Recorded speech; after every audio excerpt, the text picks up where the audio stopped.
Waxing with a strip wax. Let's have a look. So first of all, wash your hands. Once you have done that, have a look at the area that you want to wax.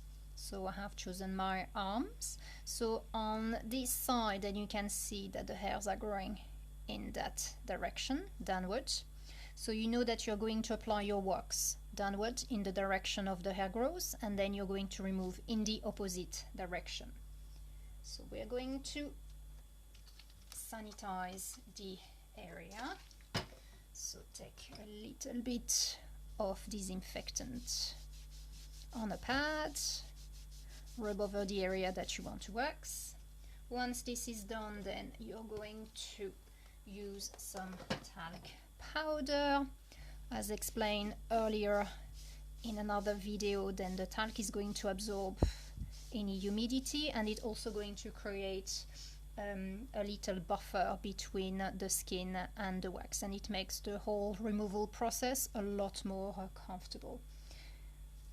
Now take a spatula, give your wax a little twirl. The middle is always a bit cooler than the edges. Dip your spatula about 1 inch, perhaps 2 inches. Scrape the excess on the side of your wax spot. Deposit and then bring down. The idea is to make sure that you apply as little wax as possible. Perfect. Now take a little strip. So as we're covering quite a long area, make sure that you leave a free edge at the beginning of your strip and at the end. And the reason being is that if you don't leave any free edge, it's going to be very difficult to remove efficiently the strip, because you need to create momentum, and also it will prevent the wax from sticking to your gloves and your fingers if you're not using any gloves. So put pressure so that you get enough bonding between the wax and the strip. Perfect. And lift that little edge, fold it if you must, and then brace yourself and then pull. Now I don't know if you can see, but there's a little bit of leftovers, there's a bit of residue of wax, so go back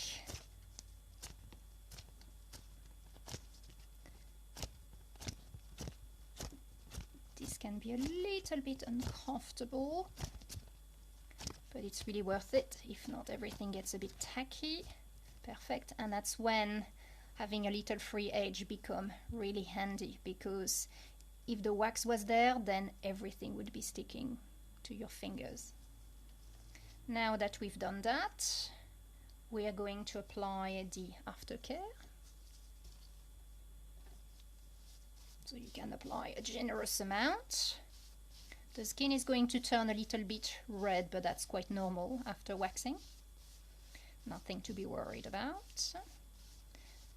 And then the last thing, you're going to use your tweezer and you're going to look for any hairs that you may have missed, and then you take it off.